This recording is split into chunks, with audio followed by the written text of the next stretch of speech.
lady, Jehovah's Witness, who came to my door. We started talking about, you don't necessarily believe Jesus is God. And I said, well, wait a minute. Have you always been a witness? She says, well, no. I said, well, that's interesting. Can you tell me your story?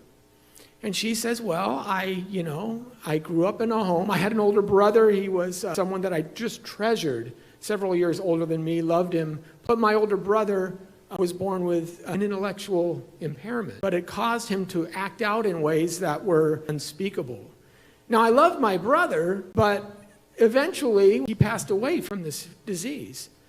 And I knew he couldn't be in heaven given the things he did, but I couldn't stand the idea of him being in hell. So I began to try to understand the world religions and see how I can make sense of this. And lo and behold, I found the Jehovah's Witnesses. Well, Jehovah's Witnesses don't believe in hell. They believe in a form of annihilationism. So let me ask, is now picking up my conversation and talking about Granville's rule of Greek grammar and whether Jesus is a God or the God, is that going to make any headway with this lady at all?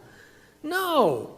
But we can talk about Jesus' compassion and for his idea that even the most desperate sinner can be redeemed and you're only responsible for what you know. I mean, it changes your whole approach.